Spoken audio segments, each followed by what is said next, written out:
is Emma and let's talk spooky stuff.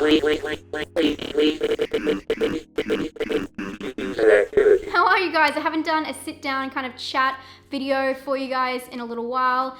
This is the video where I'm going to discuss everything I watched in January, including TV shows and some other goody horror stuff that I picked up. And I'm bringing this to you in this format. I have filmed a couple of videos with this camera, including part of my That Scene series and obviously my Velvet Buzzsaw review, and that's where I saw a lot of you guys really were impressed with this setup and thought it was really cool. I know it's a little bit echoey. I do have a blanket here.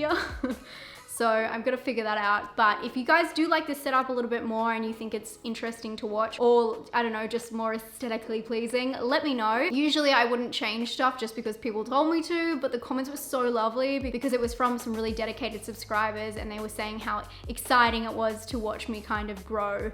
And on that, I'm nearly at 20K and I cannot even believe it, and I'm so excited and I'm so happy. Today, as I'm filming this, it's actually my 4-year anniversary, and I'm nearly at 20K. A lot of people don't think that's a lot, but for me it's everything, and you're everything. And let's jump into the movies and get that out of the way, and then we'll get back to the soppy stuff later. So let's jump straight into Letterboxd. I've got my laptop here, so I'm looking down at it. At the start of the month, we watched Pet. I rewatched it. Obviously I've seen Pet before. Great film if you haven't seen it. Don't look into it if you haven't seen it. I think I might have just been cruising on Netflix or Stan, which is the streaming service within Australia, and found that, so I went with it. Obviously, great watch, great the second time around. I then watched the Ashley Madison Sex, Lies and Cyber Attacks.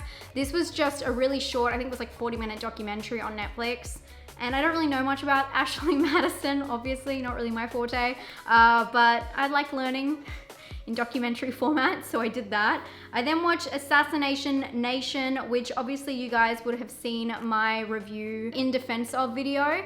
Very fun fact on that. Today I just got an email from Universal telling me that that video is now blocked in several countries. Good one. Obviously I love that movie. If you haven't seen it, I highly, highly recommend it, but go check out that video because I have a lot of information there. I then watched Happy Death Day. I watched this with my patrons for my Patreon hangout, which I do monthly, and I just wanted to recap it pretty much before I went into seeing it next week. And then I watched Friday the 13th. I watched this film because I did a That Scene on a very important scene in Friday the 13th, and I wanted to get it exactly right. My first trip to the movies this year was to go see Piercing with Mia Wasikowska. With Mia. I was kind of disappointed by this film, and I do a full Come With Me review if you'd like to see that, but it ended very abruptly. A lot of you guys still really liked the film, so if you haven't seen it, I would recommend it still. I then watched Friend Request and Unfriended after each other because I was doing a Does This Offend You with Miguel and Vicky. If you don't know, every month we take turns on hosting a stream on each other's channels about films that have a common theme between them that could be deemed offensive. Normally offensive themes, but also themes that could be offensive if they're portrayed in a certain way, and this one was social media bullying. It's a freaking great stream, and it goes for about an hour and a half each time, so it's quite concise. We have notes, we have purpose. We do ramble and rave a bit, but it's really fun and I recommend you guys checking it out. Our next one is live next Friday at 7 p.m. Pacific Standard Time, and it's got some pretty cool movies, aka Carrie and Bad Boy Bubby. So can you pick the theme? Yeah. If you haven't seen Bad Boy Bubby, you need to see it because it will shock you. The next film I watched was Extra, and I actually watched this for a Patreon request video. I wasn't a fan of it either way, but I gave it a 5 because it's kind of like in the middle. If you haven't seen it, it is about an alien abduction. It's like a kid who his dad goes missing and he sees him disappear and no one believes him, and years later his dad reappears and he's been with the aliens the whole time. The film is very strange and could have like really had some double meanings that were pretty insane, because it does take it there, but it kind of leaves it all up to the imagination and puts some pretty gnarly special effects in there, but it kind of loses its grip in that way. But I'm sure a lot of you guys have seen that. It's from 1982. I then watched The Clove-Hitch Killer because a couple of you guys recommended it to me, and I ended up doing a review on that. I love that film. If you haven't seen it, you need to see it. I thought it was gonna be like I Am Not a Serial Killer, if you've seen that film. It's about a kid who grows up in a very religious family, and he starts to suspect that his dad isn't as perfect as society thinks he is, and it's very much power play, and the way that it's filmed is just beautiful, and it's just a story that we thought we all knew, but it's told in a completely different way, which I really like. I then watched Hush. Obviously, I wanted to rewatch this film because I was doing that video with Ricky Pointer. I'm not sure if you guys have seen it, but it's on my channel. It just breaks down Hush, and Ricky is from the deaf community, and she gives her insight to what is correct and accurate within the film, and portrayal of deaf people within the media played by non-deaf people. Very interesting, and I recommend you checking it out. I do like Hush. I don't think it's a bad film at all, and I think a lot of you guys really enjoyed it as well, so you don't need me to tell you that. I think it's on Netflix. I then watched Dismissed, which I'm sure all of you guys think that this guy is from Riverdale or whatever, but for me, it's Sweet Life of Zach and Cody completely. And one of the twins have broken out of the hotel, and he decides that he's gonna go to, I think it's Harvard, and he's not gonna let anyone stand in his way, so he goes to dire lengths to make sure that it happens. It's a very shit film. I mean, it's not great, but it's like got that stalker element that I really liked. So I rated it right down the middle in a 5. I then watched Nancy, which was such a good film.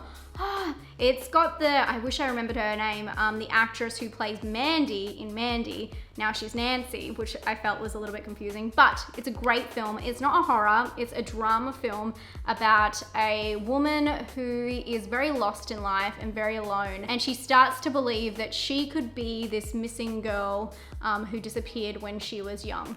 And she goes to visit the family, and it's a lot. Steve Buscemi's in it, and it's a really interesting role for him. He's such a good father figure in it. I really like this film, but it was so sad and so beautiful and haunting, and not in a horror way, just so drama felt. And if you have got the chance to see it, definitely watch it. It's a bit slow, but it's definitely worth it. I then watched Glass, which I did a Come With Me review for. I didn't hate Glass. I thought Glass was an okay movie, but it wasn't a real film. It was like a fun film for people who like those characters, but it wasn't a great film altogether. Anyway, moving on. I then watched Deadly Switch, which is more like a Lifetime movie. It is about a girl who is getting stalked, and then she makes this strange friend who lures her over to visit the family, and it's just it's a shit film. It's a stalker film. You got me, guys. I watched another shit stalker film. This one Dismissed. You know, I can't stay away, guys. In saying that, I've got another one in a minute, but first I watched He's Out There. Got the Australian actress who is also in Handmaid's Tale. Shout out to Slops for schooling me on that one. To be honest, I felt like it was just, you know, intruder situation, and it was kind of flawed in a lot of the details. It's on Netflix. I probably wouldn't recommend watching it. I only gave it a 4 out of 10. Have you guys seen He's Out There? What did you guys think? Yeah, I think just leave that one, don't bother. And then we get back to the stalker. I watched Only Mine because, you know, can't get away from it. I'm just obsessed. It's almost like a Lifetime movie, just like Deadly Switch. And it is about a girl who gets in this relationship with this guy. He's also a cop, and then she's like, you're a bit weird, and he's like, I want to stalk you, and happy ending. Not really, but it's, I don't know, it was more watchable, but it had this weird element in there where they showed interviews from the people in the town, but it was very clear that they were actors, so it kind of broke that wall. Anyway, I wouldn't recommend it. I then watched Tigers and Not Afraid, and I've been waiting to watch this film for a very long time. It's been highly rated. A lot of people have been talking about it in like the film festival world, but it just didn't grab me the way that I initially thought it would. It's a Mexican film about a bunch of kids who are homeless, and it's like a long story, but it's pretty much about them and their braveness and proving who they are while this fantasy element comes in. It's very hard to explain. The blurb says it's a dark fairy tale about a gang of 5 children trying to survive horrific violence of cartels and the ghosts created every day by the drug war. See, it's very vague. And it's one of those films where the characters really do make it and the kids were phenomenal in the acting. I just felt like the fantasy element doesn't grab me as much. Fantasy is a bit iffy for me, but I really do recommend it if you can get your hands on it. Definitely put this one down to watch. I then watched The Wife, and I watched this on the plane because I went to Melbourne last month. Oh my God, I love this movie. And Glenn Close is amazing. If you guys haven't seen the trailers for this one, it is about a man who has just won the Nobel Prize for Literature, and his wife and her kind of reaction to that all of that happening, but it's very much in the moment. It's going to meet everyone in Stockholm and just a lot of drama and old ghosts come up, and it's just a phenomenal performance by Glenn Close. I've never seen her like this, so raw and just so relatable. I really like this film, and I didn't even think I would like it. I remember seeing all the trailers and being like, yeah, sure. I kind of guessed what was gonna happen when I first saw the trailer, but it was so poetic and enjoyable watching it all kind of unravel. I then watched Fyre. This is the Fyre Festival documentary that is on Netflix about Fyre Festival and how it got all fucked up and that kid just took everyone's money. It wasn't as surprising to me as it was to a lot of other people. Like, I know that there's psychopaths out there, or sociopaths, I guess. And I found it was enjoyable though. I didn't think it was boring at all, and it's interesting. It's also interesting how the documentary painted people on social media, and I felt like a lot of people are in hot water because of what happened now.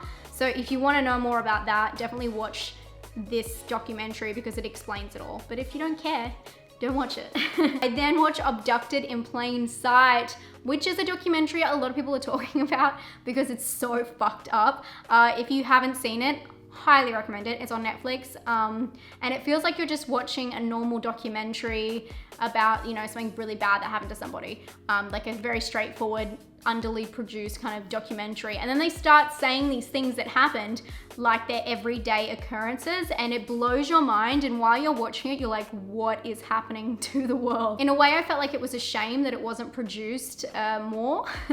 I felt like they could have held on to the tension in parts, but they just like spurted out all this information, and it's really a lot to take in. And I felt like they could have really drawn it out. This could have been a series for sure.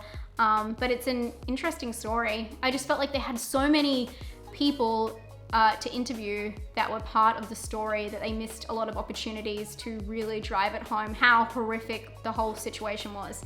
But if you haven't seen it, totally recommend it. And for a surprise, guys, the last movie I watched of the month was Spider-Man Into the Spideyverse. I did not choose to go see this, obviously, but I was pleasantly surprised. The animation style in it is beautiful, beautiful. The characters were gripping. I really liked this movie. I gave it a 7. I think it's fantastic, and I understand why it's getting a lot of praise. And who am I? I don't know, but I would recommend that. Films I recommend to you guys: Abducted in Plain Sight for sure, just for the story really. Films that aren't horror, but I would recommend Spider-Man Into the Spider-Verse, The Wife. Films that are horror-ish that I recommend: if you haven't seen Pet, you need to see Pet. Assassination Nation. Piercing, I recommend to you guys. I think that you'd like it. Obviously, I'm thinking you guys have all seen Happy Death Day and Friday the 13th. If you haven't, obviously watch them. Clover Hitchkiller for sure. Nancy, if you get the chance. And The Tigers Are Not Afraid. That's what my list is this month. I hope you enjoyed that, and I hope it was helpful. Now into television. I surprisingly watched a lot of television throughout January. First off, I watched The Bodyguard, which is a UK production on Netflix. A lot of people love this show, and I don't like it. The main reason is I didn't like Richard Madden, and it's so crazy because he won the Golden Globe for the best performance by an actor in a TV series drama for 2019 in The Bodyguard. And the whole time watching him, and he's the protagonist, I was like, I hate this guy. He's awful. I don't know what, am I the only one who felt like that? So it was hard for me to watch it. I felt it was clever in a way. It did wrap around things in a clever way. And because it is a UK production, we do find that UK shows sometimes have a smaller season, and there's only 6 episodes. It's a very like dramatic thriller, but there's a lot of talking, a lot of like government conspiracy kind of stuff, and I don't really get into that. So, I mean, there was a couple of reasons why it didn't work for me, but it worked for a lot of people. It's got an 8.2 on IMDb, so I'm obviously in the wrong here, but I did not enjoy it. But a show I really did enjoy is You. I was really shocked by this because I've never watched Gossip Girl or any of those kind of TV shows, but I felt like it was gonna be quite bubblegum. I know it's probably because Penn Badgley was in it, but my God, it was so to the core and ruthless and raw, and I wasn't expecting that. If you don't know about it, it is about a stalker, so obviously that's why I watched it. But it's about how he kind of weasels his way into his target's life and then kind of controls everything throughout it. But it's done in a way that you can see how his brain really works. And I think that's really awesome. When he first meets her, he just assumes because she says certain details that he is allowed to do things. It goes into some really dark bits without seeming so dark, like he's masturbating on the street, watching her through a window. And it's just things you didn't expect. And it shows you a beautiful man and all the disgusting, weird things he does. And it's really polarizing. And I think it was really clever. It didn't demonize it or it didn't like glorify it. So it really shows you the truth and the hard reality of how people really are in the world, regardless of what they look like or anything like that. I thought it was really clever the way they did it. It was really unexpected and I really liked it. And they've signed on for season 2. The ending was a bit meh, but I will definitely watch it because I really liked the characters. And I thought it was really clever the way it progressed. And yeah, I don't know, I'm bitten by the You bug, and it is worth the hype. So definitely check it out if stalkers and like gross insights into people's psyche sounds like something you like. The last TV show that I have been invested in, and I'm up to season 2, I think at the end of season 2 now, is The Good Place. People have been telling me to watch The Good Place for a long time. Kristen Bell, I wasn't really a fan of her. Not that I wasn't, I wasn't really into Veronica Mars or anything like that. So this was a kind of a leap of faith for me, and I really liked it. I can't say too much without giving away a lot, but it is about a bunch of people who wake up in the good place, which is like heaven, and they feel like they don't belong there. I think that the acting of the 4 main characters are just, it's beautiful. It's a little bit all over the place at the moment, the way the show's heading, but I'm still enjoying the characters, so happy to watch it. It's also 20-minute long episodes, I think just in the first season. Then it gets 40 minutes long, I think. But those 20-minute long episodes really reel you in, and they make the most of the time. They show the credits during the scenes. So it feels like they're packing a lot in and you're getting a lot of information in 20 minutes. So it's not like a dragging show. Not too much more to go now. My favorite things though, for my birthday, I bought myself Rosemary's Baby on vinyl. It's the beautiful score, which is just iconic, and I saw this and I had to get it. It was my birthday too, so I treated myself. And then Dean treated me on the same day. He got me the Babadook. So very excited about this one and excited to see what it looks like. Let's open it now. I just got back from Melbourne not too long ago, actually on Sunday, so I haven't had a chance. So let's open it up now. Guys.